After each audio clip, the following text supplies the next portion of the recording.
Winston Peters, it's nice to see you. Good morning to you. Good morning.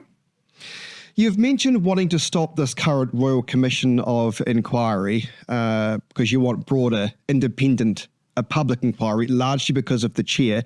What do you mean by that? Well, when we first saw this announcement by the then Labour government, we looked at the terms of reference. They were utterly inadequate. They weren't designed to get at the truth or to give us an inquiry that would be helpful going forward for the next catastrophe of that type we might face in the future, so that we'd have something to learn from it. And then we looked at the commissioners and we thought, hang on a minute, how can someone who was advising the government and giving all sorts of advice on the basis of what was then happening and the way the government took that advice, how could that person possibly be the right person to be involved in this inquiry going forward?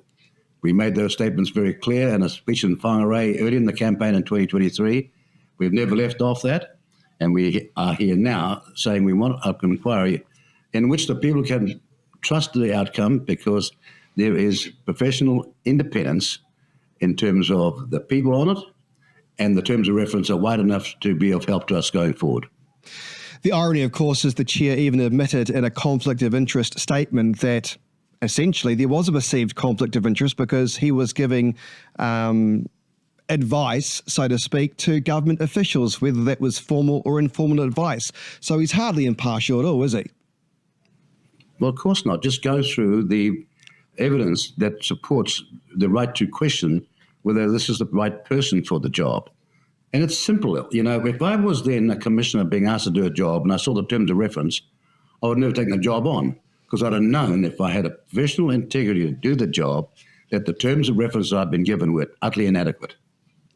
You've called this commission a Labour Party political tool to use and to craft a message. Mr. Peters, what message do you believe that could be, or what message they wanted to sell the New Zealand public? Well, they expressed it in this phrase, this is the podium of truth. Now, in a medical or scientific sense, that was an appalling, arrogant statement to make, and the mainstream media just fell for it.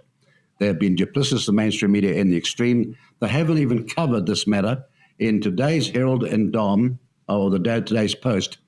No mention at all. This is being shut down or gaslit by the mainstream media, who were complicit in the extreme. Actually, I want to pick up on that because, of course, as you say, this new phase will examine whether the vaccine actually works. But as you point out, this story has been buried largely by legacy media. Do you think they might be re-evaluating their stance since they previously supported the government's vaccine mandates? I mean, you look at the New Zealand Herald was supporting 90% vaccination rates. Staff was acting as the police on behalf of the government, calling for people who may be seeing cafes having higher numbers than expected. Do you think there's some soul searching going on there, Mr. Peters? Alas, no, I don't think so. And today, picking up the Herald, picking up the Post, and dare I say it, watching TV1 last night that never even covered this issue, it tells me these people are doubling down in their arrogance and they think they're going to get away with it. That's the reason why they're dying, because the people know that this is not a place where you'll find both sides of the story if you go to the mainstream media. Cabinet has invoked the agree-disagree provisions in the coalition agreement. What does it actually mean?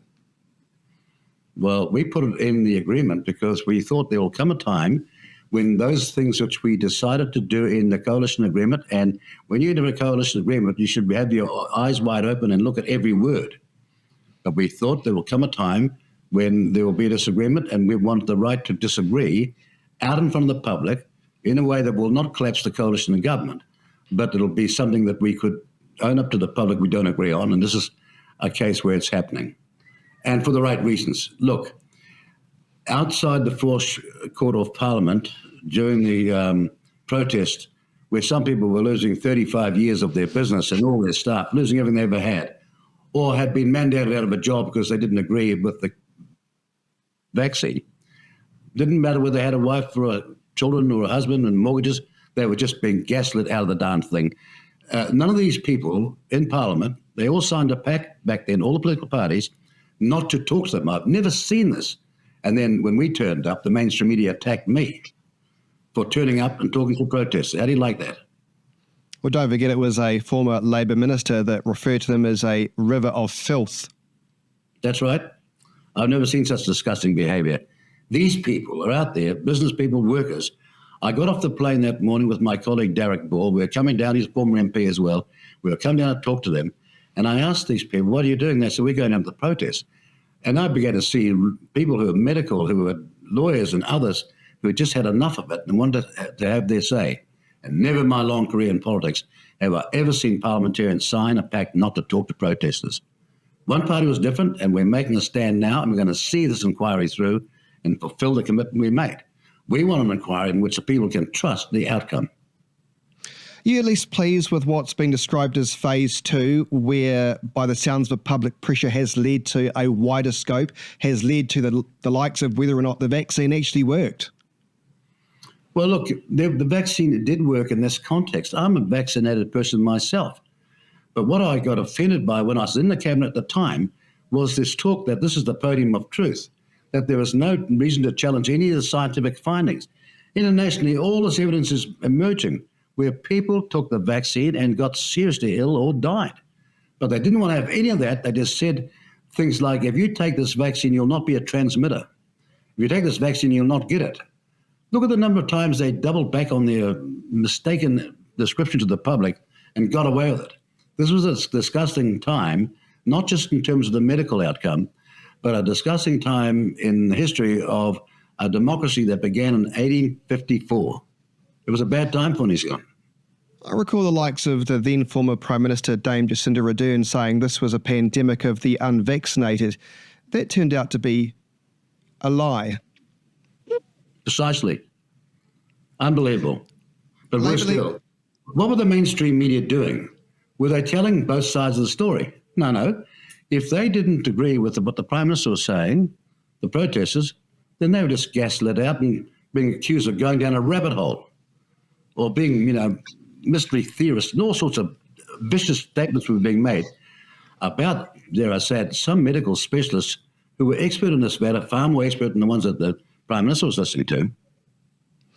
The Labour leader, Chris Hipkins, of course, has suggested you're trying to court the cooker vote. Well, I never know what cooker actually means, but anyway, I sort of do. What is your response to that? A cooker is when you look like Hipkins and you look in the mirror. That's what a cooker vote looks like. What does cooker actually mean? But anyway, what he's trying to say is that you're pandering, I think is his words, or to this effect, pandering to the conspiracy theorists of this world. My response to Mr. Hipkins is, no, Mr. Hipkins, I made this commitment a long way out with my colleagues in a party called New Zealand First, and I campaign, and I'm not pandering to anyone. I'm going to make sure that you get to be in this inquiry yourself, explaining what your role was. Well, perhaps he's forgotten that he broken several New Zealand Bill of Rights with, not allowing people to come back to New Zealand. I think he's perhaps got a short memory. But anyway, worse than that, they lost court cases, but they also exempted 11,000 civil servants. No one was told that. So while they were out there gaslighting people out of their economic existence and imperiling their future incomes, their ability to pay for the family and pay for the mortgage and the rates and all that, they themselves were making exceptions and never told anyone. How do you like that? Mr. Peters, in this second phase of the so-called inquiry, do you think Jacinda Ardern and Chris Hipkins should be mandated to publicly answer questions? Yes. If they've got an argument to put, they will welcome the chance to put it, won't they? But you won't see them for dust and small pebbles. But they should be, shouldn't they? I mean, they were effectively the people that made these decisions. But they'd had a lockdown for 4 months. By the way, there was somebody who said 3 days before they had the lockdown, it's going to happen. And I did. I made the announcement, and 3 days later, that's what they did. 4 months, the second longest lockdown in the whole world, so to speak, and the cost was tens and tens of billions of dollars, which we are trying to pay for now. And here you got the mainstream media trying to excuse all that. Absolute waste of public money and a loss of business mobility, so to speak. We still haven't recovered from it. Other countries have, but we've taken much longer because of the way we behaved back then. And they still don't want the public to know the truth. If they were true patriots, they were true Democrats, they'd be streaming out for answers and joining us. How do you feel about knowing the fact that it has transpired that we've had several so-called commentator experts given a heads up by the New Zealand government as to vaccine rollouts and what they had available? This, of course, was uncovered by, to be fair, by the New Zealand Herald. I think Kate McNamara, a senior journalist, mind you, her stories are often buried, but she uncovered the fact that, you had a government at the time that was giving heads up allegedly to the likes of some of the well-known commentating names who shall remain anonymous in this particular video. How do I feel about it? I'm disgusted by it. But when you get someone, as the Prime Minister then did, saying this is the podium of truth, there's any place you can trust, and the media went along with it, it tells me what a compliant little bunch of, how shall I say it, democratic retards they are. Okay. What do you want to come from this inquiry, Mr. Peters? What is your hope from this? Because, I mean, part of me thinks it's quite easy for you and I to sit here and go, yes, they've got it wrong, yes, they got it right, because retrospect's fantastic. But what would you like to come from this inquiry? Because essentially it doesn't apportion blame, does it? It just says, here's what went wrong, here's lessons that can be learned. Is that enough? We just want to know what happened, what was a sound decision-making and what was mistaken decision-making, what was not neutral, what was biased. I want to know and have an inquiry where at the end of it, we, the public of this country, can trust what we've learned to better handle the next crisis of this nature. That's all it's about. But I was in the cabinet where you had the Prime Minister and Bloomfield saying this came from a miracle of freezing works in Melbourne on the basis that two of the workers there had it. Now, if two workers of 1,200 have got it, it didn't happen at the factory, did it? I said so, and I was in a row with them. 3 days later, they caved in because Americol sent a message to New Zealand saying, excuse me, we haven't exported any product to you for 4 months. You see how flimsy the evidence was? This wasn't the only occasion. I did it a number of times, and all of a sudden I thought, this is not happening in the way it should be happening. We are not being transparent, trying to find the truth. It's being used for political purposes. When was the last time you spoke to, or do you still keep in contact with Jacinda Ardern? Does she pick up the phone and talk to you, or vice versa, out of interest?